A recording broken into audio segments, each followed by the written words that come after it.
Hello मित्रांनो, आज आपण मॅथमॅटिक्सचा एक नवीन चॅप्टर सुरू करतोय ज्याचं नाव आहे कोनिक सेक्शन. ठीक आहे ना. क्लास 11चा हा चॅप्टर असेल, ज्याच्यामध्ये वेटेज जर आपण विचार केला सीईटी मध्ये तर एक सिंगल क्वेश्चन या चॅप्टरचा येणार आहे.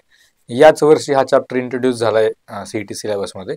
आधी एक चॅप्टर होता मेजर ऑफ डिस्पर्शन स्टॅटिस्टिक्स टाईपचा चॅप्टर, तो इलिमिनेट करून आता त्याच्याऐवजी हा चॅप्टर सीईटीने यावर्षी इंट्रोड्यूस केलाय. तर याच्यामध्ये काय की त्याच्यात या चॅप्टरचे पण 3 पार्ट आहेत. पुन्हा कोनिक सेक्शन म्हणजे काय असतं की ते कोनच्या सेक्शन पासून आपण तयार करतो, म्हणून आपण त्यांना कोनिक सेक्शन म्हणतोय. पण याच्यामध्ये पण 3 पार्ट असतील, पॅराबोला, इलिप्स, हायपरबोला. त्यामुळे चॅप्टर खूप मोठा आहे, बट त्याच्यामध्ये वेटेज खूप कमी आहे. ठीक आहे ना. एक सिंगल क्वेश्चन याचा वेटेज असणार आहे. सो आपण काय करणार आहे, शॉर्ट मध्ये थेरेटिकल पार्ट, काय काय फॉर्म्युले करायचे, आपल्याला काय काय कन्सेप्ट याच्यामध्ये असतात हे आपण पाहून घेणार आहेत. आणि नंतर मग त्याचे काही क्वेश्चन आपण प्रॅक्टिस करू. पण एक सिंगल क्वेश्चन या चॅप्टरचा असेल आणि हा चॅप्टर खूप मोठा आहे, त्यामुळे हा चॅप्टर सगळ्यात मागे ठेवा. वेळ मिळाला तर हा चॅप्टर करा. यावर्षी फर्स्ट टाइम आला, खूप जास्त अवघड क्वेश्चन काही येणार नाहीयेत. ठीक आहे. नॉर्मल लेवलचे साधे सिंपल फॉर्म्युला बेस्ड क्वेश्चन येऊ शकतात. सो याला जास्त वेळ काय आता लगेच देऊ नका. तुमचा जेव्हा तुम्हाला वेळ असं होईल की सगळा अभ्यास झालाय, बाकी जे मेजर चॅप्टर्स आहेत, ज्यांना जास्त वेटेजवाले चॅप्टर्स आहेत किंवा जे सोपे चॅप्टर्स आहेत, ते आधी सगळे करून घ्या. त्यानंतर हा चॅप्टर मागे ठेवूया आपण. शेवटी वेळ राहिलच आपल्याकडे तर आपण हा चॅप्टर करायचा आहे. याचं रिझन असं आहे की हा चॅप्टर खूप मोठा आहे, खूप वास्ट आहे. पॅराबोला, इलिप्स, हायपरबोला 3 याच्यामध्ये पार्ट असतील. या तिघांमधून एक सिंगल क्वेश्चन बनणार आहे. ठीक आहे ना. सो वेटेज वाईज विचार केला आपण तर खूप कमी असणार, आणि त्यात तो खूप लेंदी पण आहे. सो आपण त्याला सगळ्यात शेवटी करणार आहेत. ठीक आहे. आपला त्या प्लॅन मध्ये पण आपण हा शेवटीच घेतलाय, त्यामुळे आज शेवटचा चॅप्टर आपण हा सुरू करतोय, ज्याचं नाव आहे कोनिक सेक्शन. ठीक आहे. तर कोनिक सेक्शन म्हणजे काय, सिंपल डेफिनेशन विचार जर केला आपण, सिंपल डेफिनेशन त्या नावावरून, कोनिक सेक्शन म्हणजे काय, कोनचे सेक्शन्स आहेत ते. ठीक आहे ना. एक डबल नॅप्ड कोन म्हणून एक प्रकार असतो. डबल नॅप्ड कोन म्हणजे हा या टाईपचा कोन, की तो एक असा खाली कोन आहे, वरती उलटा कोन आहे. ठीक आहे ना. त्याला डबल नॅप्ड कोन म्हणतात. या डबल नॅप्ड कोनला जर आपण एका प्लेनने कट केला, वेगवेगळ्या डिफरंट अँगलवर, म्हणजे फॉर एक्झाम्पल इथे दिले पहा, की जर आपण या डबल नॅप कोनला, याच्यामध्ये 2-3 गोष्टी इम्पॉर्टंट आहेत. हा जो पॉइंट आहे, या पॉइंटला वर्टेक्स म्हणतात त्या डबल नॅप कोनचा. ठीक आहे ना. हा वर्टेक्स आहे. ठीक आहे ना. याच्यामध्ये आणखी एक गोष्ट आहे, ती म्हणजे ह्या ज्या 2 लाईन्स आहेत, त्यातली एक लाईन फिक्स्ड समजा, असं समजू आपण की ही एक लाईन आहे फिक्स्ड. ठीक आहे ना. आणि ही फिक्स लाईन आहे, याच्यामध्ये एक पॉइंट आहे वर्टेक्स. ठीक आहे ना. आणि आपण काय करायचंय, ही लाईन जी आहे ती या वर्टेक्सला फिक्स ठेवून रोटेट करायची गोल अशी. ठीक आहे. या टाईपमध्ये हे काय होईल तयार होता, रोटेट होईल त्यावेळेस असा एक टाईपची फिगर तयार होईल. ही काय तयार होणार आहे, डबल नॅप्ड कोन तयार होणार आहे. ती लाईन आपण रोटेट केली गोल, तर काय तयार झालं आपल्याला, डबल नॅप्ड कोन तयार झाला. ठीक आहे. या टाईपमध्ये हा कोन बनेल. याच्यामध्ये काय असणार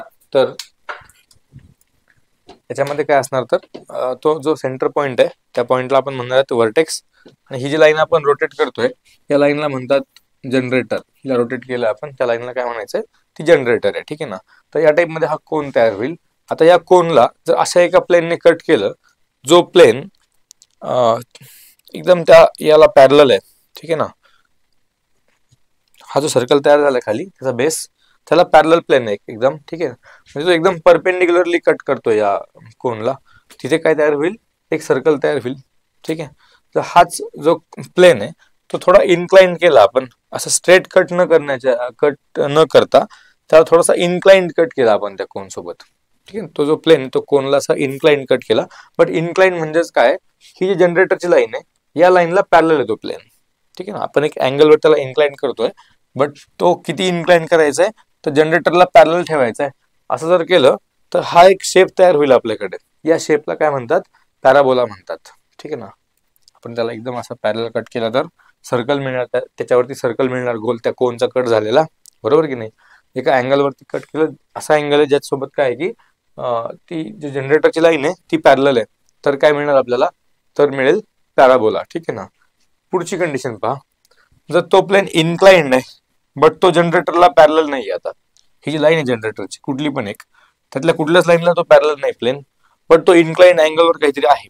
ठीक आहे. त्या कोन सोबत, तर मग कुठली फिगर मिळेल, ही जी फिगर आहे याला म्हणतात इलिप्स. इथे नाव दिलेत मी प्रत्येकाचे. हा इलिप्स मिळणार आहे आपल्याला. हा अंडा टाईप एक फिगर मिळते, त्याला काय म्हणतो आपण, इलिप्स म्हणतो. ठीक आहे ना. आणि हाच जर प्लेन एक्झॅक्ट परपेंडिक्युलर घेतला आपण, आणखी एक गोष्ट या डबल नॅप कोन मध्ये असते, जी आपण डायग्राम मध्ये दाखवली नाही ती म्हणजे या डबल नॅप कोनचा ऍक्सिस, ठीक आहे ना, याला म्हणतो आपण ऍक्सिस. हा ऍक्सिस आहे, ठीक आहे. इथे पण आपण दाखवूया ऍक्सिस, हा ऍक्सिस आहे सेंटर मधून जाणारा, ठीक आहे ना. हा पण काय आहे तर ऍक्सिस आहे, ठीक आहे, हा ऍक्सिस आहे. तर पहिली कंडिशन आपण जी सांगितली सर्कलसाठी, तर ऍक्सिसला एकदम परपेंडिक्युलर प्लेन आहे, तिथे सर्कल मिळाला आपल्याला. नंतर आपण इन्क्लाइन केला प्लेन, बट तो इन्क्लाइन अशा अँगलवर केला की तो या जनरेटरच्या लाईनला पॅरलल आहे, तर पॅराबोला मिळणार आहे. आता तो इन्क्लाइन केलाय बट तो पॅरलल नाही जनरेटरला, तर काय मिळणार, इलिप्स मिळणार, अंडा टाइप फिगर मिळणार, ती म्हणजे इलिप्स आहे. आणि नंतर त्या ऍक्सिस सोबत एकदम पॅरलल प्लेन घेतला. आता इकडे होता परपेंडिक्युलर सर्कल मिळाला, आता घेतला पॅरलल, पॅरलल प्लेन घेतला तर काय मिळणार तुम्हाला मग, हायपरबोला मिळणार. हायपरबोला म्हणजे काय, इथे ही फिगर दाखवली पहा, म्हटलंच तर मी याला पुन्हा वेगळ्या कलरने दाखवतो. हे जे मी डार्क केलंय ग्रीन मध्ये, हा वाला पार्ट आणि हा वाला पार्ट, दोन दोन पॅराबोला तयार होतील अपोजिट साइड वाले, एक वरती एक खालच्या साईडला असा, ठीक आहे ना. एक हा एक तयार झाला वरती पॅराबोला, एक खाली एक तयार झाला पॅराबोला, अशा दोन सेक्शन तयार झाले, त्याला आपण काय म्हणतो तर हायपरबोला म्हणतो आपण त्याला, ठीक आहे ना. तर आपण जनरली काय सांगायचं की हा जो डबल नॅप कोन आहे याला वेगवेगळ्या अँगल वरती कट केलं प्लेन, तर आपल्याला वेगवेगळी फिगर मिळणार आहे. जर त्या ऍक्सिसला परपेंडिक्युलर कट केलं सर्कल मिळेल, जनरेटरला पॅरलल असेल तर पॅराबोला मिळेल, एक अँगल इन्क्लाइंड आहे बट तो जनरेटरला पॅरलल नाही तर इलिप्स मिळणार आहे, ऍक्सिस सोबत पॅरलल असेल तर हायपरबोला मिळणार आहे, ठीक आहे ना. हे ह्या तीन फिगर आपल्याला मिळतील, 3-4 आपण गोष्टी बघितल्यात. जर तो प्लेन आपण प्लेनने तो कोन कट केला एका डिफरंट अँगलवर तर, ठीक आहे. आता मॅथमॅटिकली म्हणजे टेक्निकल डेफिनेशन काय सांगायची कोनिक सेक्शनची, हे झालं. आपण जनरल सांगितलं की कोन मधून जे सेक्शन मिळत आहेत त्या कोनला एका प्लेनने कट केलंय, डिफरंट सेक्शन तयार झाले, आपण त्यांना कोनिक सेक्शन म्हटलो, ठीक आहे ना. बट टेक्निकल डेफिनेशन काय ऍक्च्युअली त्याची की इथे वाचूया आपण काय दिलं ते, locus of point P in a plain such that the ratio of, important part आता आला इथे, the ratio of distance of point P from a fixed point two its distance from a fixed line is constant. Conic section म्हणजे काय, अशा पॉइंटचा तो locus आहे, अशा सगळ्या पॉइंटचा लोकस आहे. लोकस म्हणजे काय असतं, सेट, पॉइंटचा सेट, ठीक आहे ना. अशा पॉइंटचा सेट आहे ज्याच्यामध्ये काय असेल की त्या पॉइंटचं distance from a fixed point, एक प्लेन मध्ये, समजा हा बोर्ड म्हणजे एक प्लेन आहे, या प्लेनवरती आपण एक पॉइंट फिक्स केला, त्या फिक्स केलेल्या पॉइंटला म्हणतात फोकस. थोडं लक्ष द्या. आता आपण जे सांगितलं इथे की हा जो फिक्स्ड पॉइंट आहे, हा जो फिक्स्ड पॉइंट याला काय म्हणायचंय, फोकस म्हणायचंय. हा एक पॉइंट मी फिक्स केला प्लेनवरती, ठीक आहे. त्यानंतर एक फिक्स लाईन पण त्यांनी सांगितली याच्यामध्ये डेफिनेशन मध्ये. ही फिक्स लाईन म्हणजे जी आहे इथे दाखवली मी, ही डी म्हणजे याला म्हणतात डायरेक्ट्रिक्स, ठीक आहे ना.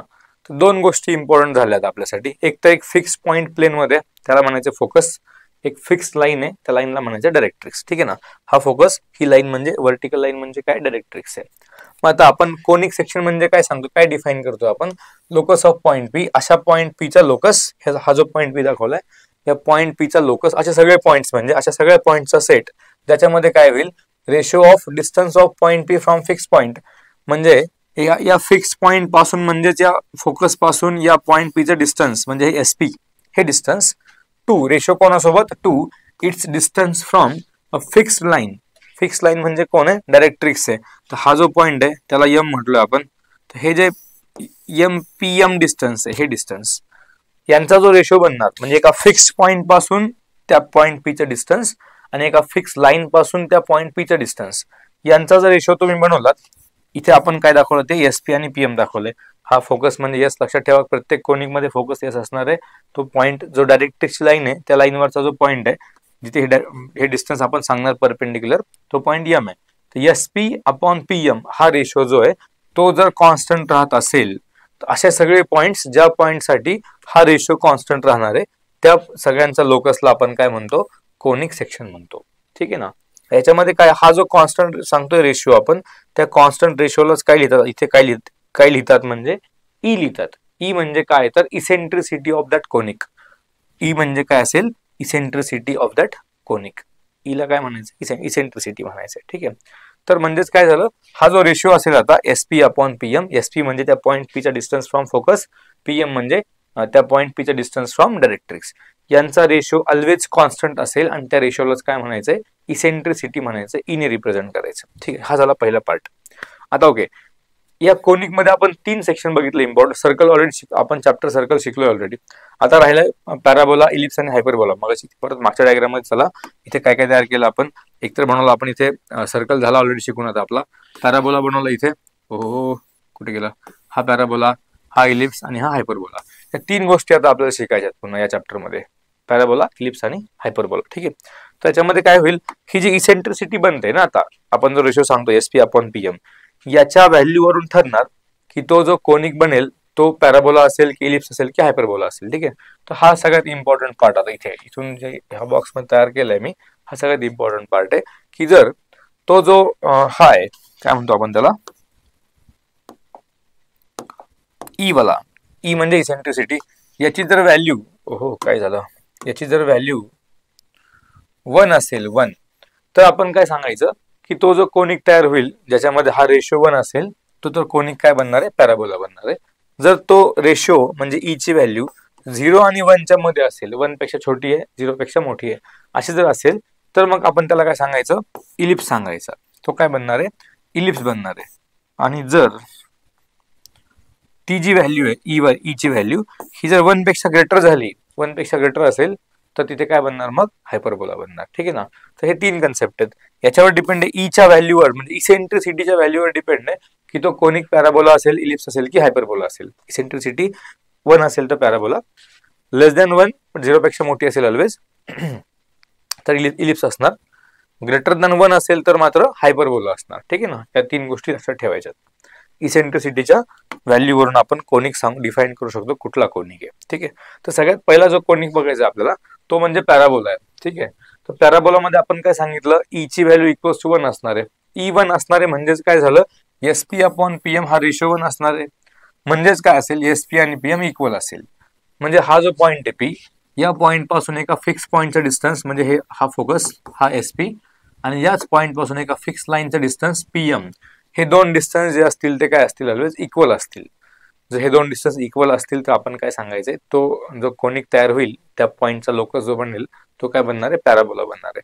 पॅराबोलाचा शेप काय असतो, तर हा शेप आहे इथे दाखवला आहे, हा शेप पॅराबोलाचा असणार आहे. हा एक पॅराबोला दाखवला इथे मी. ठीक आहे ना. त्याच्यावरती आपण एक पॉइंट घेतला P, पॅराबोलाच्या वर एक पॉइंट घेतला P.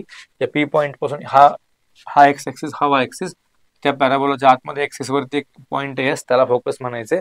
त्या पॉइंट पासूनचा डिस्टन्स आणि P आणि ही जी लाईन आहे डायरेक्ट्रिक्स, त्या लाईन पर्यंत डिस्टन्स इक्वल असायला पाहिजे, त्याला पॅराबोला म्हणायचंय. हा जो फोकस आहे पॅराबोलामध्ये, याचे कोऑर्डिनेट्स काय असतात, तर A,0 आपण सांगतो. जो पॉइंट हा पॉइंट आहे, हा जो पॉइंट आहे, या पॉइंटला वर्टेक्स म्हणतो आपण. ठीक आहे ना. तो त्या पॅराबोलाचा वर्टेक्स आहे, तो सगळ्यात शेवटचा पॉइंट इकडचा. त्या पॉइंट पासून पॅराबोला इकडे एक्सटेंड झाला राईट साईडला.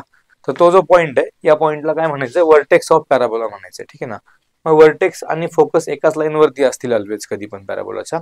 वर्टेक्स पासून फोकसचं डिस्टन्स काय असणार आहे, ऑलवेज A असणार आहे. हा जो A आपण पॅराबोलामध्ये सांगायचा आहे, तो A म्हणजे काय लक्षात ठेवायचं, कधी पण जिथे कुठे पॅराबोलाचा वर्टेक्स असेल त्या वर्टेक्स पासून फोकस पर्यंतचा डिस्टन्स म्हणजे काय असेल, ऑलवेज A असेल. ठीक आहे. सो मग आपण काय केलं, हा वर्टेक्स आहे, हा फोकस झाला, तर हा फोकसचे कोऑर्डिनेट्स काय होणार, हा पॉइंट X वरती आहे तर A,0 होणार. ठीक आहे ना.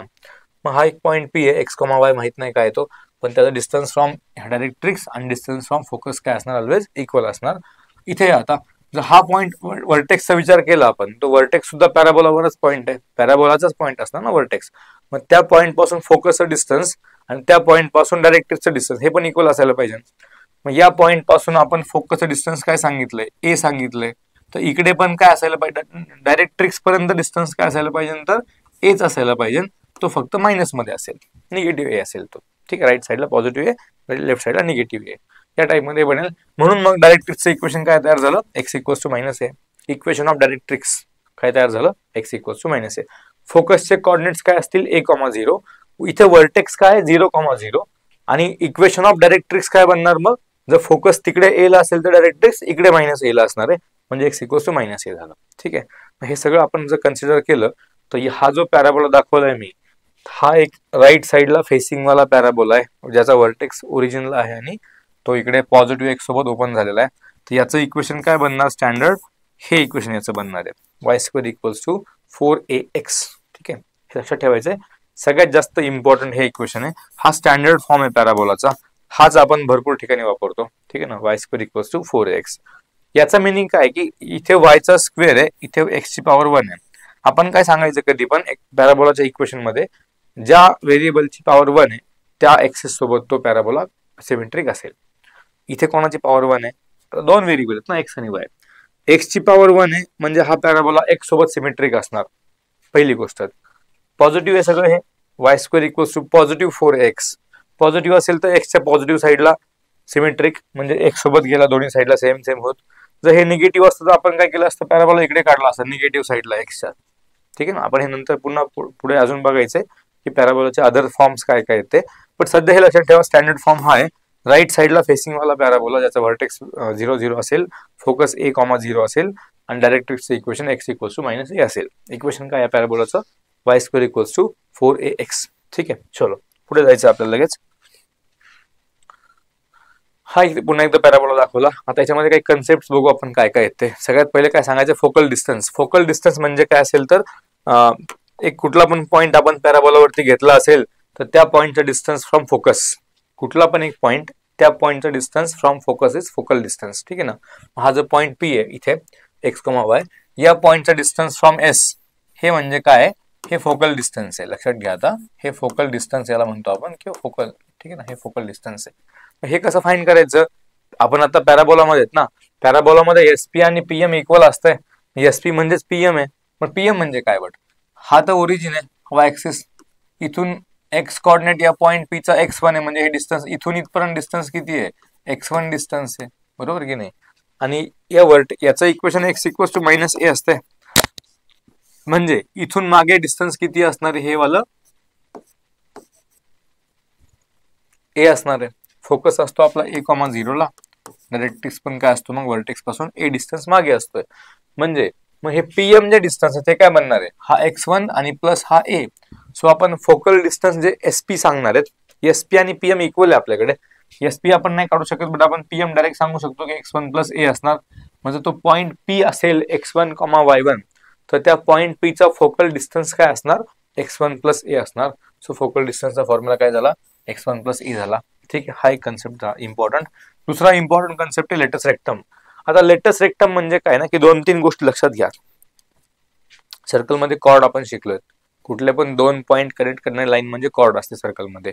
इथे पण तोच कन्सेप्ट आहे, कोनिक मध्ये पण सेम कन्सेप्ट असणार आहे. कुठले पण 2 पॉईंट कनेक्ट करणारी लाईन म्हणजे काय, कॉर्ड असेल त्याची. तर समजा एक कुठली पण ही अशी एक दाखवली मी कॉर्ड, हे 2 पॉईंट कनेक्ट केले, हा पॉईंट आणि हा पॉईंट, तर ही एक साधी नॉर्मल कॉर्ड झाली. ठीक आहे ना, साधी कॉर्ड आहे ही, जनरल कॉर्ड. बट जर आता अशी कॉर्ड काढली जी या फोकस मधून पास होते, एस पॉईंट मधून, या एस पॉईंट मधून पण पास होते आणि ती परपेंडिक्युलर पण आहे. एस पॉईंट म्हणजे फोकस मधून पास होणार आहे. बरं ठीक आहे ना, ही जनरल कॉर्ड झाली. बरं आता सेकंड टाइपचे कॉर्ड बघू आपण, फोकल कॉर्ड. फोकल कॉर्ड म्हणजे काय असेल, जी फोकस मधून पास होईल ती फोकल कॉर्ड, जी फोकस मधून पास होत नाही ती साधी कॉर्ड आहे. जी फोकस मधून पास होईल ती फोकल कॉर्ड आहे. आणि जी कॉर्ड फोकस मधून पण पास होते म्हणजे ती फोकल कॉर्ड आहेच ऑलरेडी, आणि ती परपेंडिक्युलर पण एक्सिसला. एक्सिसला काय, ती परपेंडिक्युलर पण आहे, तर त्या कॉर्डला काय म्हणायचं आपण, लेटस रेक्टम म्हणायचं. म्हणजे परपेंडिक्युलर टू एक्सिस आणि पासिंग थ्रू फोकस, या 2 कंडिशन पाहिजेत त्या कॉर्डसाठी. त्या कॉर्डला काय म्हणणार आपण, लेटस रेक्टम आपण त्या कॉर्डला म्हणणार आहेत. एल लिहितात त्याला. ठीक आहे, याला आपण एल डॅश दाखवले, म्हणजे वरचा पॉईंट एल आहे हा वाला, आणि हा पॉईंट काय एल डॅश आहे. एल डॅश ही जी लाईन दाखवली आता इथे डायग्राम मध्ये, ती लाईन म्हणजेच काय तर त्या पॅराबोलाचा लेटस रेक्टम आहे. बरं, त्या लेटस रेक्टमचे कॉर्डिनेट्स काय असतात बाबा, तर हा तर फोकस पासून परपेंडिक्युलर लाईन गेली ना, फोकस पासून परपेंडिक्युलर लाईन, तर एक्स कॉर्डिनेट तर फिक्स आहे. एक्स कॉर्डिनेट काय असेल, वरचा जो पॉईंट आहे एल त्याचे कॉर्डिनेट्स असतात a,2a, आणि जो खालचा पॉईंट आहे एल डॅश त्याचे कॉर्डिनेट्स असतात a,-2a. तो वरती 2a असेल तर खाली -2a असणार. डिस्टन्स सेम असणार मात्र दोन्हीकडे, पण एक्स कॉर्डिनेट a फिक्स आहे. वरचा पॉईंट a,2a, खालचा पॉईंट a,-2a. मग ही लेंथ जी बनेल, length of latus rectum L पासून एल डॅश, ही जी लेंथ आहे, इथून वरती 2a, इथून खाली 2a, म्हणजे टोटल लेंथ किती बनणार, 4a बनणार. लेंथ ऑफ लेटस रेक्टम काय तयार झाली, 4a तयार झाली. हा पण एक इम्पॉर्टंट पॉईंट. लेटस रेक्टमचे कॉर्डिनेट्स आपल्याला माहिती पाहिजेत आणि त्याची लेंथ माहिती पाहिजे. हा ए म्हणजे काय असतो रे, आपण जे हे सांगतो ना equation of parabola Y square equals to 4ax, त्यातला जो हा एक्स सोबत कोइफिशियंट आहे, एक्स सोबत कोण असणार, एक्स सोबतचा कोइफिशियंट 4a असणार आहे.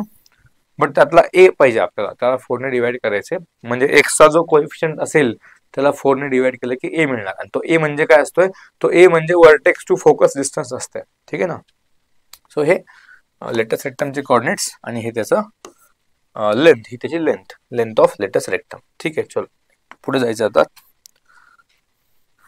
अदर फॉर्म्स बघायचे. दुसरे आणखी काय काय वेगवेगळे फॉर्म्स आहेत पॅराबोलाचे. सगळ्यात पहिले आपण हा तर ऑलरेडी बघितला की वर्टेक्स त्याचा ओरिजिनला असणार. इथे वर्टेक्स आहे, ठीक आहे ना, इथे वर्टेक्स आहे कुठेतरी, हा वर्टेक्स आहे ओरिजिनला, इथून हा पॅराबोला पॉझिटिव्ह साईडला गेलेला आहे. आत्ता मग अशी इक्वेशन बघितलं आपण Y square equals to 4ax. आता याच्यामध्ये जर निगेटिव्ह साईन तयार झालं म्हणजे -4ax असा तयार झाला, Y square equals to -4ax, तर आपण काय सांगणार की तो पॅराबोला एक्सलाच सिमेट्रिक आहे, कारण एक्सचीच पॉवर 1 आहे अजून सुद्धा. बट तो निगेटिव्ह साईन आला म्हणजे निगेटिव्ह साईडला असेल एक्सच्या, तर त्याचा वर्टेक्स हाच आहे 0,0. इथून तो फक्त काय झाला, निगेटिव्ह साईडला गेला एक्स एक्सिसच्या. मग आता चेंज काय झाला, तर इथे फोकस a,0 सांगितलं आपण, आता तो फोकस तिकडे शिफ्ट झाला, तर तो काय बनेल -a,0 बनेल. मग वर्टेक्स पासून ओरिजिन पासून हे -a तिकडे, a डिस्टन्स इकडे असेल तर इकडे पण काय असणार, a डिस्टन्स पुढे असणार आपण. तर मग डायरेक्ट्रिक्सचं इक्वेशन काय बनेल, इथे x इक्वल्स टू पॉझिटिव्ह आहे, ठीक आहे ना, तिकडे -a असेल तिकडे +a आहेच ना ऑलरेडी. मग इक्वेशन ऑफ डायरेक्ट्रिक्स काय बनणार आहे, x इक्वल्स टू पॉझिटिव्ह आहे. एवढाच चेंज होईल, फक्त मायनस साईन असेल तर बाकी सगळं ते त्याचा शेप तर सेमच असणार आहे. तिसरा जो टाईप असेल तो म्हणजे आता वायला सिमेट्रिक. हे दोन आपण एक्सला सिमेट्रिक बघितले, आता दोन वायला सिमेट्रिक बघायचे. वायला सिमेट्रिक त्यात पण तो अप्पर फेसिंग वाला असेल, त्याचं ओपनिंग तो अप्पर साईडला आहे. इक्वेशन काय बनतंय, x square equals to 4b_y. इथे बघा एक्सची पॉवर 2 आहे, वायची पॉवर 1 आहे. 1 पॉवर कोणाची, वायची, म्हणजे सिमेट्रिक कोणाला असेल, वायला सिमेट्रिक असेल. पॉझिटिव्ह साईन म्हणजे पॉझिटिव्ह साईडच्या वायला सिमेट्रिक असणार. वर्टेक्स ओरिजिनला असेल, हा एक्स एक्सिस आहे, तो वाय एक्सिस आहे, हा वर्टेक्स म्हणजे ओरिजिन आहे, ओ पॉइंट आहे, ठीक आहे ना. आणि इथून हा पॅराबोला वरती गेला, इकडे इकडे वरती गेला, ठीक आहे, दोन्ही साईडला गेला. तर याच्यामध्ये काय होईल, फोकस काय बनणार, आता त्याचा फोकस असेल वाय एक्सिस वरती, म्हणून त्याला आपण काय म्हणायचं, 0,b बी म्हणायचं, 0,b. तो त्याचा फोकस झाला 0,b, ठीक आहे ना. मग जर वर्टेक्स पासून बी डिस्टन्स वरती आपला फोकस आहे, तर सेम डिस्टन्स खालच्या साईडला कोण असणार, डायरेक्ट्रिक्स असणार. तो काय बनेल मग, y इक्वल्स टू -b बनणार आहे, ठीक आहे. वरती y इक्वल्स टू b आहे, खाली y इक्वल्स टू -b आहे. सिमिलरली याच टाईपचा पॅराबोला, फक्त जर याचं साईन निगेटिव्ह असेल, -4by असा असेल, तर आपण काय म्हणायचं त्या ठिकाणी, मग तो पॅराबोला वायला सिमेट्रिक असेल, बट तो कुठे जाईल, तो डाऊनवर्ड्स फेसिंग वाला पॅराबोला असणार, निगेटिव्ह साईडला असेल वायच्या, ठीक आहे ना. तिथे फोकस असेल तर त्या फोकसला आपण काय सांगायचं मग, 0,-b, कारण निगेटिव्ह साईडलाच आपण. म्हणजे वर्टेक्स पासून बी डिस्टन्स खाली असो आपण, तर डायरेक्ट्रिक्स काय असेल, वरती असेल, म्हणजे इक्वेशन काय होईल डायरेक्ट्रिक्सचं, y इक्वल्स टू +b होईल इक्वेशन डायरेक्ट्रिक्सचं, ठीक आहे ना. तर हे 4 आपण टाईप बघितले. एक पॅराबोला पॉझिटिव्ह एक्स सोबत सिमेट्रिक बघितला, एक पॅराबोला निगेटिव्ह एक्स सोबत सिमेट्रिक बघितला, तिसरा पॅराबोला आपण पॉझिटिव्ह वाय सोबत सिमेट्रिक पाहतोय, चौथा पॅराबोला आपण निगेटिव्ह वाय सोबत सिमेट्रिक पाहिला, ठीक आहे. 4 पॅराबोलाचे 4 इक्वेशन आपल्याला आता माहित झाले. पुढे जाऊयात लगेच. ओके, पॅरामेट्रिक इक्वेशन सांगितलंय आता, की पॅरामेट्रिक फॉर्म तुम्ही सर्कल मध्ये पण बघितला आतापर्यंत, सगळीकडे बघितला, लाईन मध्ये पण पॅरामेट्रिक फॉर्म बघितलाय आपण, सर्कल मध्ये पण पॅरामेट्रिक फॉर्म बघितलाय. आता हाच पॅरामेट्रिक फॉर्म पॅराबोला मध्ये पण असणार आहे. तर तो काय असेल, एक्स म्हणजेच काय आहे तर at² आणि y म्हणजे काय तर 2at. लिहून घेऊ आपण परत एकदा, x इक्वल्स टू at² आणि y इक्वल्स टू 2at. हे दोन काय, हे x आणि y कोऑर्डिनेट्स, यांच्या व्हॅल्यू असतील पॅरामेट्रिक फॉर्म मध्ये, ठीक आहे ना. ओके, नंतर नेक्स्ट जो पॉईंट सांगायचा तो जनरल फॉर्म सांगायचा. जनरल फॉर्म म्हणजे आता वर्टेक्स त्याचा ओरिजिनल असेल असं काही कंपल्शन नाहीये, असं होणार नाही कधीच की प्रत्येक पॅराबोलाचा वर्टेक्स हा ओरिजिनलाच असेल, असं होणार नाही कधीच. असं म्हणू आपण की समजा असं काहीतरी झालं, असा एक पॅराबोला मी काढायचा प्रयत्न केला की हा एक पॉइंट आहे, या पॉइंट पासून असा गेला पॅराबोला, हा त्याचा वर्टेक्स आहे, ठीक आहे ना, तो त्याचा एक्सिस आहे. त्याचा एक्सिस म्हणजे काय की एक्स एक्सिसला पॅरलल त्याचा एक्सिस आहे, हा एक्स एक्सिस हा वाय एक्सिस. आता काय होईल ना, त्याचा वर्टेक्स ओरिजिनला नाहीये, म्हणजे या पॉइंटला शिफ्ट झाला, त्या पॉइंटला आपण h, k बोलू, तो जो पॉइंट आहे, ज्या पॉइंटला आपण ओरिजिन शिफ्ट केला, सॉरी तो वर्टेक्स शिफ्ट झालेला आहे, म्हणजे तो पॉइंट काय एच कॉमा के. पण आता काय झालं ना, की जो एक्सिस आहे, म्हणजे जो एक्सिस आहे त्या हा वाला एक्सिस त्या पॅराबोलाचा, हा एक्स एक्सिसला पॅरलल आहे. जर ज्या टाईपचं इक्वेशन एक्सला सिमेट्रिक वाला बनायचं, तसं सेम इक्वेशन इथे पण तयार होईल. म्हणजे पॉझिटिव्ह साईडला आपण एक्सचं इक्वेशन पॉझिटिव्ह असेल. फक्त इथे काय चेंज करायचं आपण, की वाय असं नाही लिहायचं या टाईपचं. इथे जर असतं आपण काय लिहिलं असतं, याला इथे हा पॅराबोला इथे असता असा, तर इक्वेशन आपण काय सांगितलं असतं की वाय स्क्वेअर इक्वल्स टू, हा का चालत नाही, Y square equals to 4ax असं सांगितलं असतं. ठीक आहे. आता काय करायचं आपण, हा वर्टेक्स शिफ्ट झाला एच कॉमा के ला, तर वायच्या ऐवजी काय होईल, वाय मायनस के होईल तो त्याचा कॉर्डिनेट. ठीक आहे. नवीन वर्टेक्सचा कॉर्डिनेट काय तयार झाला, तो वाय मायनस के त्याचा स्क्वेअर इक्वल्स टू 4a, आणि एक्स म्हणजे काय लिहायचं तर एक्स मायनस एच. जो काही त्याचा जो वर्टेक्स आपण सांगितला एच कॉमा के, तर एक्स मधून एक्स कॉर्डिनेट मायनस करून दाखवायचा आहे, वाय मधून वाय कॉर्डिनेट मायनस करून दाखवायचा आहे. सेम इक्वेशन असेल, फक्त तिथे काय करायचं, वाय मधून वाय कॉर्डिनेट मायनस आहे, एक्स मधून एक्स कॉर्डिनेट मायनस आहे. ठीक आहे. तर हे झालं जनरल इक्वेशन. याला आपण असं पण लिहू शकतो, आता हा वाय मायनस के, जो स्मॉल वाय मायनस के त्याला आपण कॅपिटल वाय लिहायचं, आणि जो स्मॉल एक्स मायनस एच आहे त्याला आपण कॅपिटल एक्स लिहायचं. तर Y square equals to 4ax या फॉर्म मध्ये परत ते इक्वेशन तयार झालं, जे की आपलं स्टँडर्ड फॉर्म आपण सांगितलं होतं. फक्त त्याच्यामध्ये फक्त वाय हा कॅपिटल आहे, एक्स हा कॅपिटल आहे. किंवा याला असं पण चेंज करता येईल तुम्हाला, X equals to ay square plus by plus C. Quadratic equation तयार झालं ते. जर क्वाड्रेटिक वाय मध्ये असेल, म्हणजे वाय ची पॉवर 2 आहे, डिग्री 2 आहे, तर तो पॅराबोला या टाईपचा असेल, इकडे एक्स सोबत सिमेट्रिक गेलेला असणार आहे. ठीक आहे ना. या टाईपचं म्हणजे कुठलं पण आता लक्षात काय ठेवायचं, आपण कुठलं पण क्वाड्रेटिक इक्वेशन काय रिप्रेझेंट करणार, तर ते रिप्रेझेंट करणार पॅराबोला. ठीक आहे ना. ओके, हा कन्सेप्ट क्लिअर झाला. त्यानंतर वर्टेक्स, हा जो पॅराबोला आहे याचा वर्टेक्स काय आहे तर एच कॉमा के, त्याचा फोकस काय असेल हे इम्पॉर्टंट आहे. आता हा पॉइंट इम्पॉर्टंट आहे, स्टार्ट करतो मी, की जर तुमचा फोकस वर्टेक्स जर एच कॉमा के ला असेल, एक सेकंड ना, ठीक आहे ना. वर्टेक्स जर एच कॉमा के पॉइंटला असेल, तर फोकस कुठे असणार आहे, तर एच प्लस ए कॉमा के या पॉइंटला असणार आहे. ठीक आहे. डायरेक्ट्रिक्सचं इक्वेशन काय असेल, तर एच मायनस ए असेल.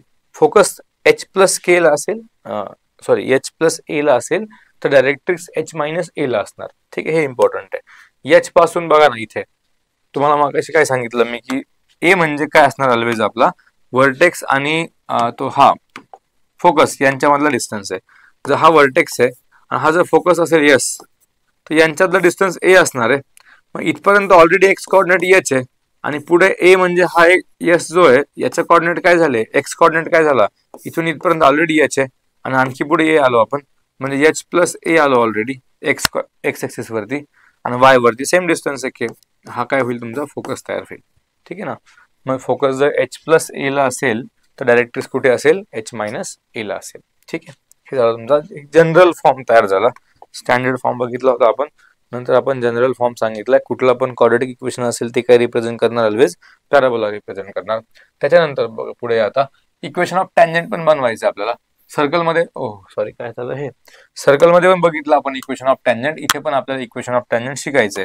सर्कलमध्ये आपण काय कन्सेप्ट बघितला, जे काही सर्कलचं इक्वेशन दिलं असेल त्याच्यामध्ये एक्स स्क्वेअरला चेंज करायचं सांगितलं मी तुम्हाला. टँजंटचं इक्वेशन बनवताना एक्स स्क्वेअरला चेंज करायचं x1 मध्ये, वाय स्क्वेअरला चेंज करायचं y1 मध्ये, एक्सला चेंज करायचं x प्लस x1/2, वायला चेंज करायचं y प्लस y1/2. हे असे ट्रान्सफॉर्मेशन करावं लागतील. हे जर आपण चेंज केले तर तिथे काय तयार होईल, मग equation of tangent at point x1 y1. तो पॅराबोला वरचा पॉइंट x1 y1, त्या पॉइंटला आपण टँजंट काढणार आहेत. तर टँजंटचं इक्वेशन असं या टाइप मध्ये हे चेंज करून इक्वेशन बनणार आहे आपल्याकडे. ठीक आहे ना. कुठे पण सर्कलमध्ये पण तेच केलं आपण, याच्यात पण तेच करणार, पॅराबोलामध्ये, इलिप्स मध्ये पण तेच करणार, हायपरबोलामध्ये पण सेम तेच करणार. सगळीकडे सेम असतं पॅटर्न.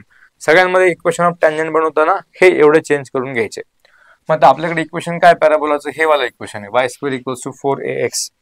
इक्वेशन ऑफ टँजंट जर बनवायचं असेल तर काय चेंज करावं लागेल, या वाय स्क्वेअरला काय लिहायचं, y1 लिहायचा.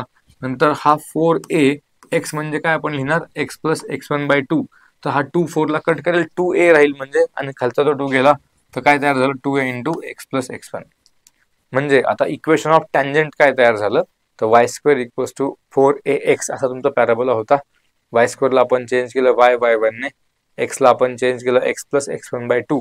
तर फायनल आन्सर काय झालं इक्वेशन ऑफ टँजंटचं y1 equals to 2a into x plus x1. ठीक आहे. त्यानंतर हेच इक्वेशन आता आपल्याला पॅरामेट्रिक फॉर्म मध्ये सांगायचं.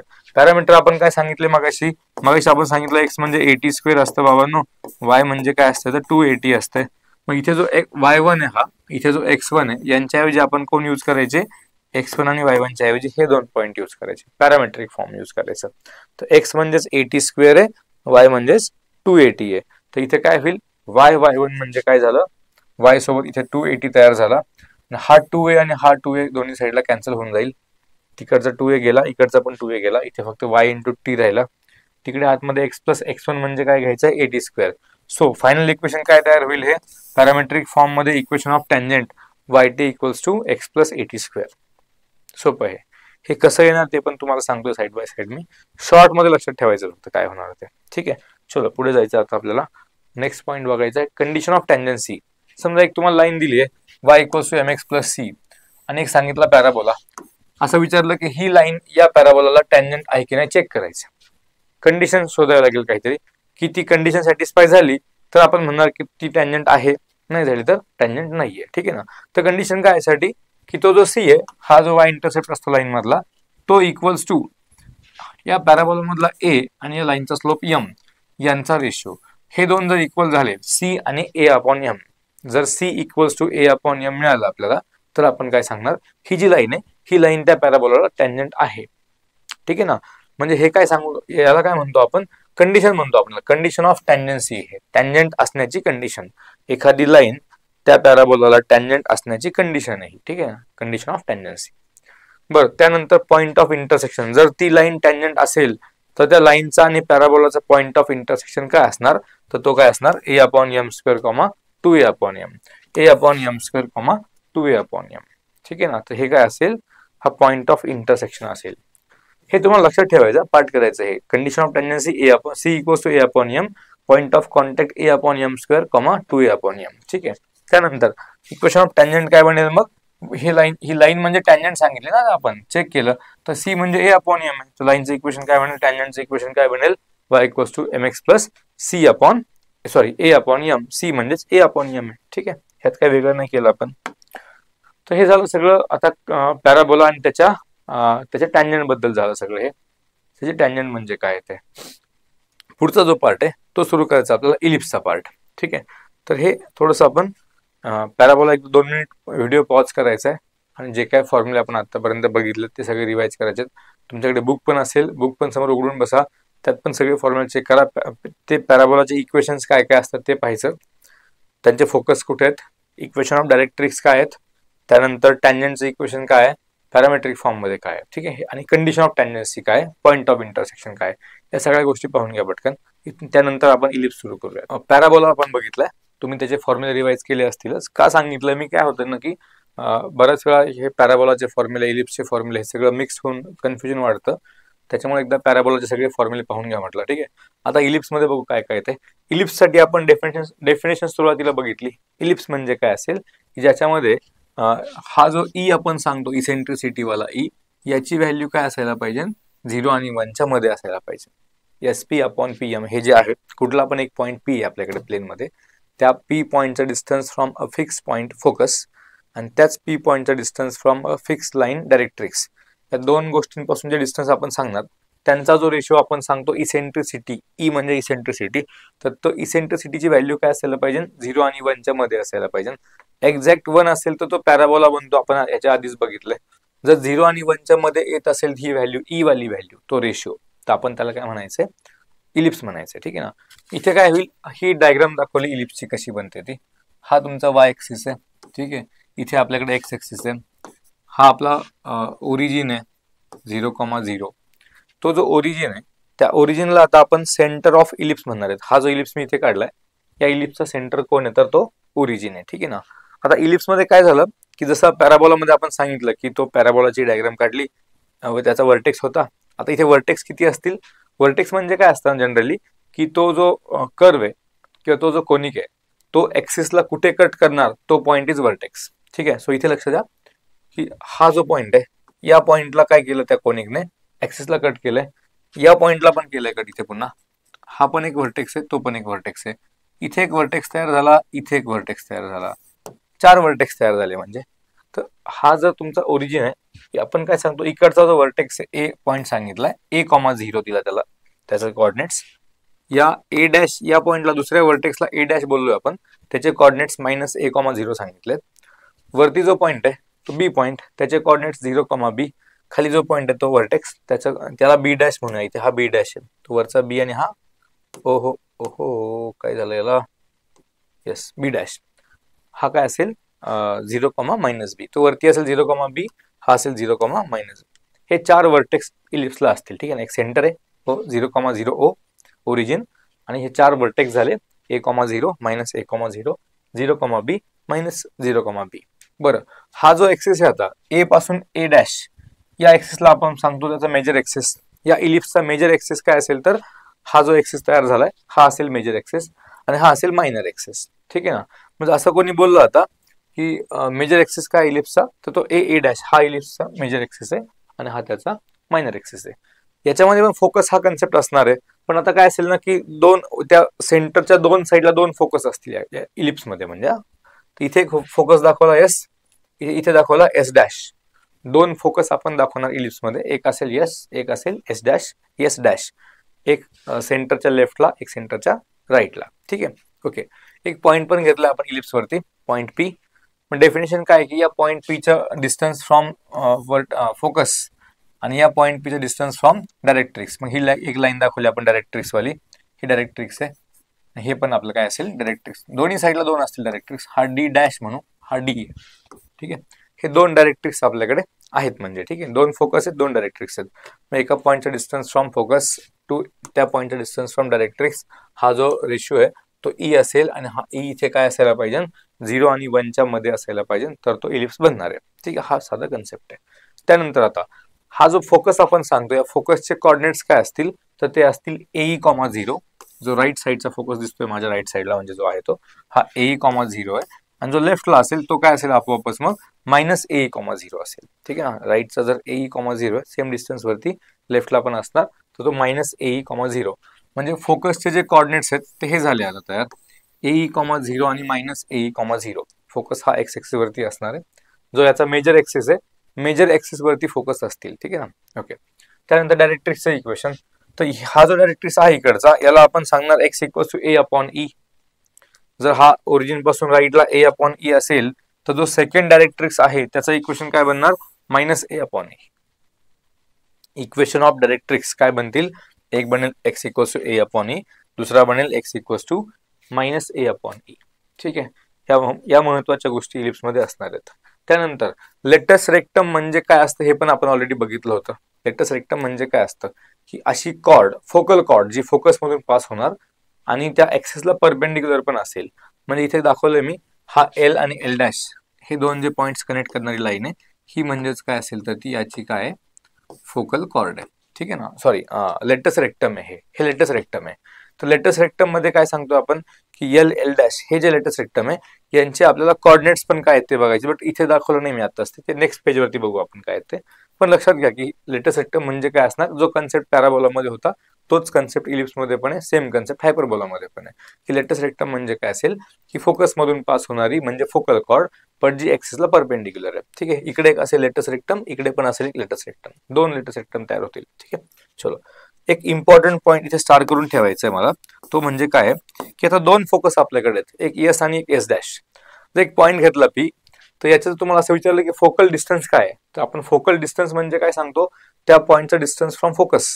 पण आता काय प्रॉब्लेम झाला, आता 2 फोकस आहेत, 2 फोकस असल्यामुळे आपण कुठल्या फोकस पासूनचा डिस्टन्स सांगणार हे आपण पर्टिक्युलर सांगू शकत नाही. सो आपण काय करायचं, एक लक्षात ठेवायचा, एक पॉईंट लक्षात ठेवायचा, की कुठल्या पण पॉईंटचं जे फोकल डिस्टन्स असेल त्या पहिल्या फोकस पासून म्हणजे एस पासून पी पर्यंत डिस्टन्स, आणि सेकंड जो फोकस आहे त्याच्यापासूनचा डिस्टन्स म्हणजे एस डॅश पी, हे 2 फोकस आपण जे घेतोय त्या 2 फोकस पासून जो डिस्टन्स आपण त्या पी चे सांगतोय, एस पी आणि एस डॅश पी यांची जी सम असेल ऍडिशन, ती ऑलवेज काय असेल, 2a असेल.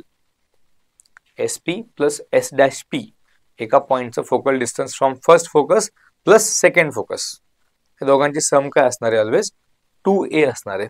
2a म्हणजे काय असेल आता इथे लक्ष द्या थोडंसं.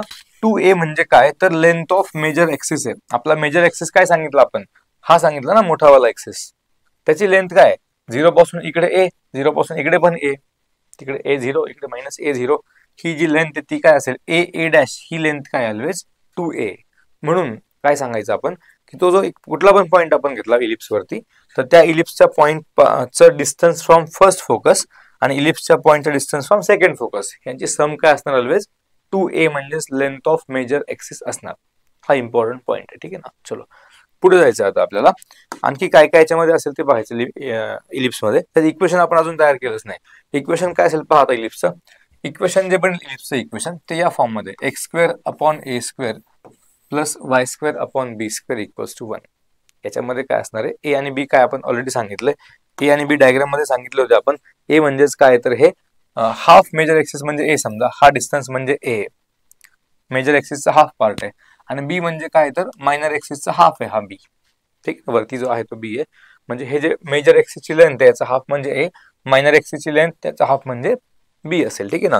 तर इक्वेशन ऑफ इलिप्स आपण काय सांगायचं x² / a² + y² / b² = 1. याच्यामध्ये आणखी एक इम्पॉर्टंट पॉईंट आहे.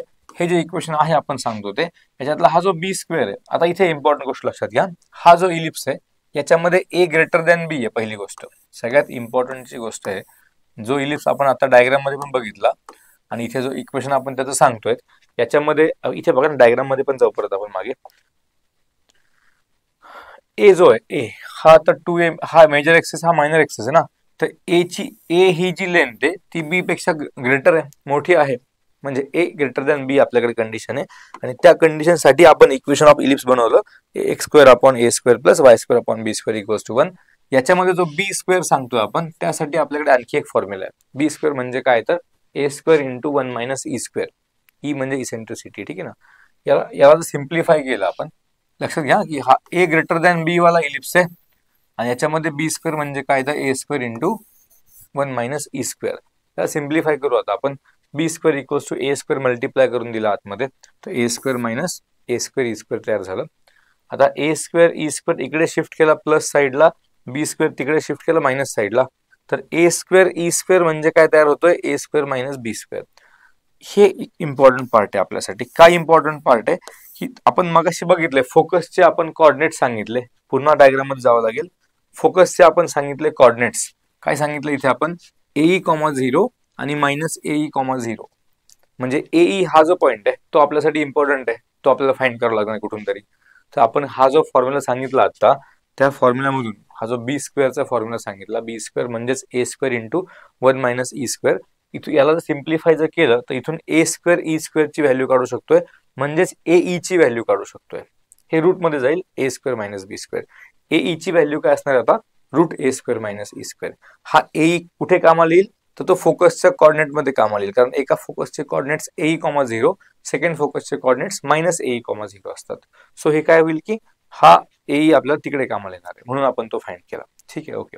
त्यानंतर लेंथ ऑफ मेजर ऍक्सिस म्हणजे काय तर आपण आता मगाशी डिस्कस केलं की मेजर ऍक्सिसची लेंथ म्हणजे किती असेल तर 2a असेल. मायनर ऍक्सिसची लेंथ म्हणजे काय असेल तर 2b असेल, ठीक आहे. मेजर ऍक्सिस, मायनर ऍक्सिस माहिती आहे सगळ्यांना. आता ते डिस्टन्स बिटवीन डायरेक्ट्रिक्स. पुन्हा डायग्राम कडे या. दोन डायरेक्ट्रिक्स आपण सांगितले. हा जो फर्स्ट डायरेक्ट्रिक्स आहे याचं इक्वेशन सांगितलं x = a/e.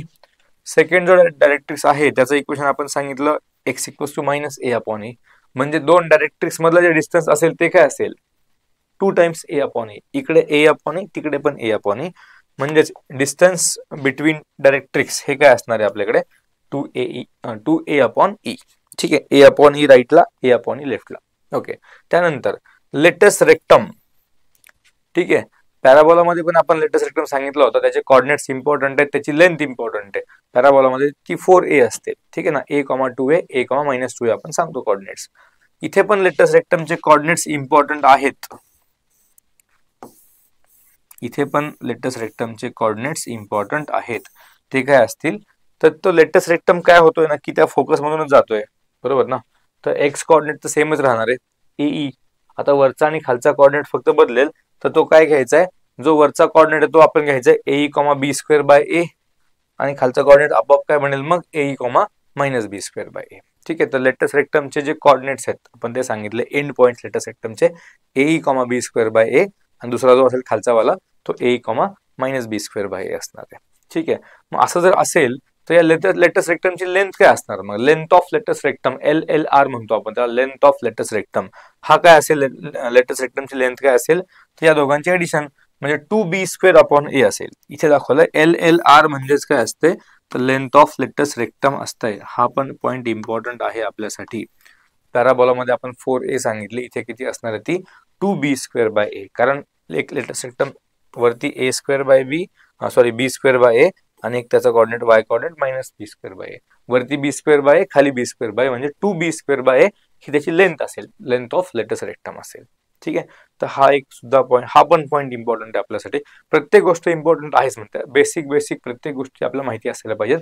फॉर्म्युला कसा आलाय, कुठून आलाय, तो काय हे तुम्हाला आयडिया असायला पाहिजे. ठीक आहे, चलो नेक्स्ट क्वेश्चन कडे जाऊ. नेक्स्ट क्वेश्चन म्हणतो, नेक्स्ट पॉईंट पाहू आपण काय ते.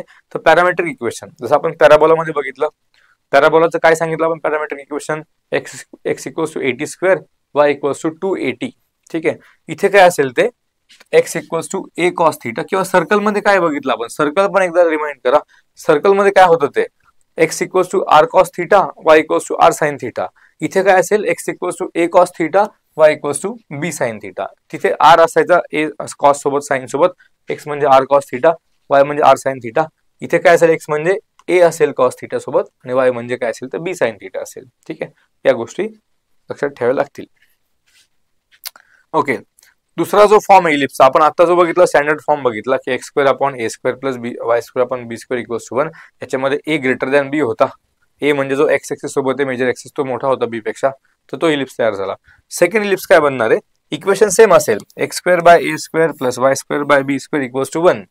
पण याच्यामध्ये काय आहे की हा बी ग्रेटर दॅन ए, आता थोडंसं उलट झालं, बी मोठा झाला ए पेक्षा, म्हणजे वाय एक्सिस सोबत जो तयार होईल वर्टेक्स जे होतील तयार त्यांची लेंथ जास्त असणार आहे एक्स एक्सिस सोबतच्या वर्टेक्स पेक्षा. म्हणजे ही डायग्राम थोडक्यात वाय सोबत जो वर्टेक्स आहे तो जास्त लेंथवर असेल एक्स सोबतच्या वर्टेक्स पेक्षा. म्हणजे आता मेजर एक्सिस कोण झाला, बी बी डॅश हा मेजर एक्सिस झालाय आणि ए ए डॅश हा मायनर एक्सिस झालाय.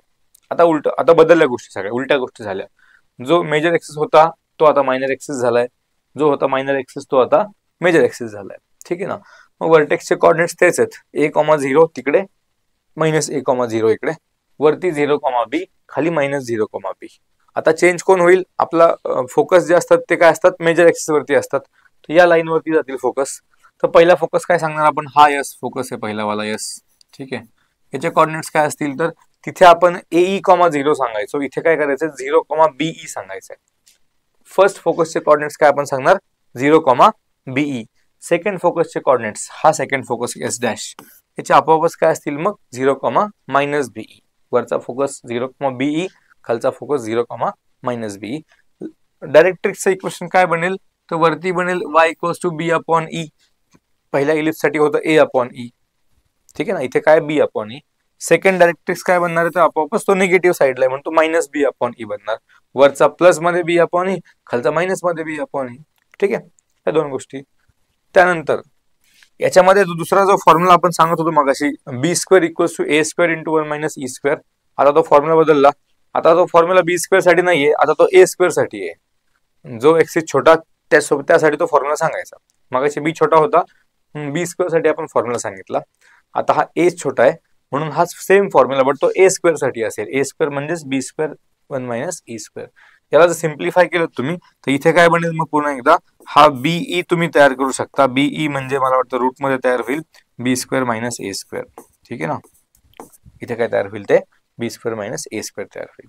ठीक आहे, तिकडे काय तयार झालं एई म्हणजे ए स्क्वेअर मायनस बी स्क्वेअर. इथे बीई म्हणजे काय बनलाय बी स्क्वेअर मायनस ए स्क्वेअर बनलाय. ठीक आहे, हा दुसरा इलिप्स आहे. ह्या इलिप्स मध्ये काय काय पाहिजे असेल ते सगळं आपण दाखवलंय. ओके, लेटेस्ट रेक्टम पण लगेच सांगून टाकू आपण काय असेल ते. लेटेस्ट रेक्टम हा असेल एल एल डॅश. तर वाय कोऑर्डिनेट तर सेमच आहे बीई, त्याच्यात काही प्रॉब्लेम नाही कारण तो त्याच पॉईंट मधून चाललाय. तर बीई हा तर वाय कोऑर्डिनेट राहणारच आहे म्हणजे बीई. ठीक आहे ना, इकडे पण राहणार इकडे पण राहणार बीई. एक्स कोऑर्डिनेट चेंज होईल, आता तिकडे एई एक्स कोऑर्डिनेट सेम राहत होता, नंतर आपण वाय कोऑर्डिनेट त्याला सांगायचो बी स्क्वेअर अपॉन ए. इथे काय असेल तर एक्स कोऑर्डिनेट काय असेल ए स्क्वेअर अपॉन बी असेल. तिकडे आपण पहिल्या इलिप्स साठी काय सांगितले लेटस रेक्टमचे coordinates AE, A square by B, sorry AE, B square by A, AE, B square by A आणि minus A sorry AE, B square by वरती एक लेटस रेक्टमचा कोऑर्डिनेट, दुसरा खाली काय असेल तर AE, minus B square by A.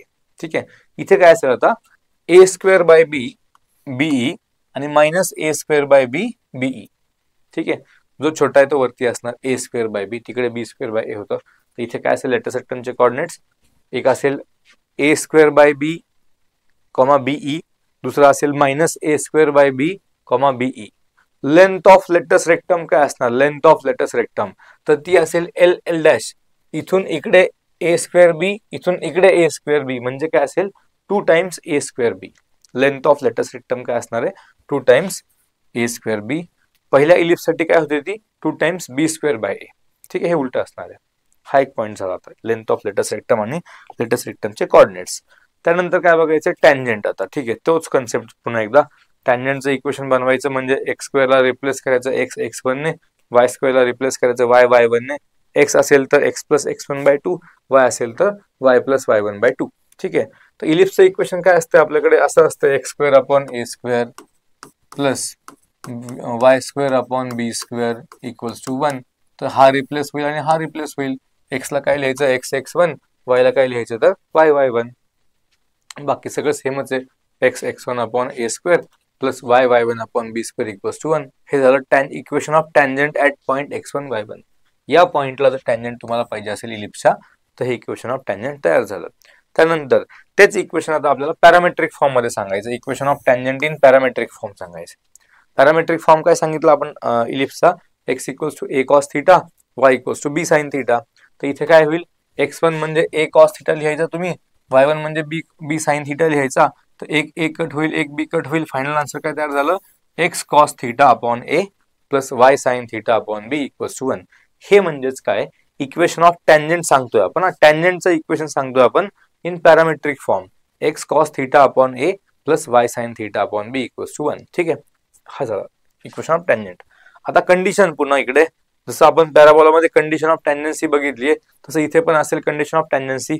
टॅन्जन्सी condition काय check करायची, आता ही एक लाईन तुम्हाला दिली y equals to mx plus c आणि ही लाईन या इलिप्स साठी टॅन्जंट आहे की नाही चेक करायला सांगितली आपल्याला, की टॅन्जंट आहे की नाही चेक करा. तर आपण चेक करण्यासाठी काय कंडिशन सांगणार की तो जो c आहे y इंटरसेप्ट त्या लाईनचा तो इक्वल्स टू काय असायला पाहिजे प्लस किंवा मायनस रूट मध्ये a square m square plus b square.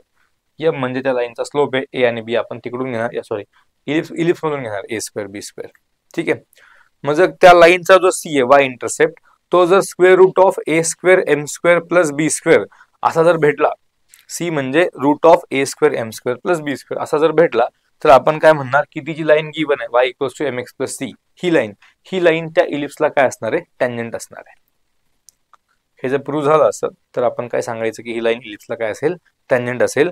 म्हणजे टॅन्जंट जर असेल तर पॉइंट ऑफ इंटरसेक्शन काय असणार, तर तो असेल minus a square m upon c आणि b square upon c. Point of contact काय असेल टॅन्जंट आणि इलिप्सचा, तर तो असेल minus a square m upon c b square upon c. Circle मध्ये काय असतंय minus a square m upon c आणि a स्क्वेअर अपॉन c असतंय. इथे काय येते minus a square m upon c b square upon c. ठीक आहे, पॅराबोलामध्ये पण आपण बघितला होता तो काय होता पॉइंट, तर a अपॉन m स्क्वेअर आणि 2a अपॉन m असं काहीतरी होतं ते. ठीक आहे, तर तो पॉइंट ऑफ इंटरसेक्शन पण तुम्हाला माहिती असायला पाहिजे. ओके, ठीक. तर हे झालं equation of tangent at point x1 y1. त्या इक्वेशन ऑफ टॅन्जंटचा पॅरामेट्रिक फॉर्म झाला. त्यानंतर पॉइंट ऑफ कॉन्टॅक्ट झाला. पॉइंट ऑफ इंटरसेक्शन नाही म्हटलं पाहिजे, हे काय पाहिजे होतं पॉइंट ऑफ कॉन्टॅक्ट पाहिजे होतं. टॅन्जंट आणि इलिप्सचा पॉइंट ऑफ कॉन्टॅक्ट असणार आहे, पॉइंट ऑफ इंटरसेक्शन नाही. ठीक आहे, पुढे जाऊ. आता पुढचा एक पॉइंट बाकी राहिला आपला, तो म्हणजे director circle of ellipse. Circle हा चॅप्टर तुम्ही शिकलायत, मी शिकवलं तुम्हाला. म्हणजे सर्कल चॅप्टर मध्ये डायरेक्टर सर्कल हा आपण कन्सेप्ट शिकलो होतो. ठीक आहे ना. तर डायरेक्टर सर्कल म्हणजे काय तिकडे काय सांगितलं आपण की जर एक सर्कल तुमच्याकडे असेल, समजा एक आपण सर्कल साठी बघू काय होते पहिले. हा जर सर्कल आपल्याला गिवन आहे आणि आपण असे सगळे पॉइंट्स एकत्र केले ज्यांच्यापासून जर टॅन्जंट तुम्ही ड्रॉ केल्या तर त्या टॅन्जंट एकमेकाला परपेंडिक्युलर येतील. असे सगळे पॉइंट्स एकत्र केले ज्यांच्यापासून गेलेले टॅन्जंट्स एकमेकांना परपेंडिक्युलर आहेत. तर त्या सगळ्या पॉईंटचा जो लोकस जो असेल तो लोकस म्हणजे पण काय तयार होईल, तर पुन्हा एक सर्कल तयार होईल बाहेर, त्या गिवन सर्कलच्या बाहेर एक सर्कल तयार होईल आणि या सर्कलला आपण काय म्हणतो, डायरेक्टर सर्कल म्हणतो. त्याच्यामध्ये आपण इक्वेशन काय सांगितलं, x square plus y square equals to 2r² equation आपण सांगितलं. इलिप्स मध्ये पण तोच कन्सेप्ट आहे. हा एक इलिप्स आहे जो ग्रीन दाखवलाय, हा एक इलिप्स आहे. याच्यामध्ये आता काय केलं आपण, असे पॉइंट शोधले ज्यांच्यापासून जर टँजंट तुम्ही ड्रॉ केला इलिप्स वरती तर त्या एकमेकांना परपेंडिक्युलर असतील. समजा फॉर एक्झाम्पल हा पॉइंट आहे, या पॉइंट पासून ही टँजंट आहे, ही टँजंट आहे. जर ह्या एकमेकांना परपेंडिक्युलर असतील टँजंट्स मध्येच का असं होत आहे, अरे हा, या टँजंट एकमेकांना परपेंडिक्युलर असतील आणि जर हे सगळे असे पॉइंट्स ज्यांच्यापासून गेलेले टँजंट्स आपण परपेंडिक्युलर आहेत इलिप्सला, हे सगळे पॉइंट्स एकत्र केले, त्यांचा लोकस सांगितला, तर तो पण काय बनणार, एक सर्कल बनणार. ठीक आहे ना. मग या सर्कलला सुद्धा काय म्हणायचंय, डायरेक्टर सर्कल म्हणायचंय. हा सर्कल पण काय असणार आहे, डायरेक्टर सर्कल असणार आहे. बरं, इलिप्सच्या केसमध्ये डायरेक्टर सर्कलचं इक्वेशन काय असणार, तर हे असणार x square plus y square equals to A square plus b square. तिकडे असते 2r², सर्कल साठी असते 2r². इथे काय बनणार आहे, x square plus y square equals to A square plus b square बनणार आहे. ठीक आहे. तर हा झाला डायरेक्टर सर्कलचा कन्सेप्ट. आणखी एक सर्कल आपल्याला शिकायचा, त्या सर्कलला म्हणतात ऑक्झिलरी सर्कल. ठीक आहे ना. आणखी एक सर्कल आपल्याला शिकायचा आहे ज्याला म्हणतात ऑक्झिलरी सर्कल. तर तो ऑक्झिलरी सर्कल म्हणजे काय, की हा जो इलिप्स आहे याचा मेजर एक्सिस काय आहे, इथून इथपर्यंत. अरे काय होतंय रे, हा पॉइंट ए डॅश आणि हा पॉइंट ए यांच्यात डिस्टन्स जे आहे त्याला आपण काय म्हणतो, मेजर एक्सिस. हा पण ए आणि हा पण ए ना, तर हे टोटल डिस्टन्स काय, 2a. ठीक आहे. या 2a डिस्टन्सला म्हणजेच लेंथ ऑफ मेजर एक्सिसला, 2a डिस्टन्स म्हणजेच काय, लेंथ ऑफ मेजर एक्सिस. ठीक आहे ना. मग या लेंथ ऑफ मेजर एक्सिसला जर आपण डायमीटर पकडलं, डायमीटर, आणि याला डायमीटर घेऊन एक सर्कल ड्रॉ केला, असा सर्कल ड्रॉ केला की हा डायमीटर आहे. ठीक आहे ना. हा व्हाईट वाला जो सर्कल ड्रॉ करतोय मी आता, हा जो सर्कल आहे या सर्कलला काय म्हणायचंय, याला म्हणायचंय ऑक्झिलरी सर्कल. आता लक्षात ठेवा, डेफिनेशन लक्षात ठेवावं लागेल तुम्हाला.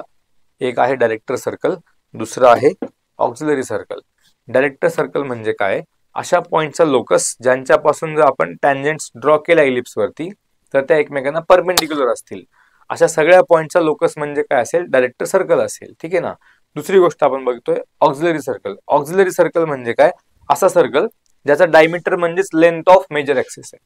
लेंथ ऑफ मेजर एक्सिस जी असेल इलिप्स मध्ये 2a आपण इथे सांगतोय, तो 2a डायमीटर घेऊन जर आपण एक सर्कल ड्रॉ केला तर सर्कलला काय म्हणायचं आपण, ऑक्झिलरी सर्कल म्हणायचं. ठीक आहे. दोन हे सर्कल लक्षात ठेवायचे इलिप्स साठीचे.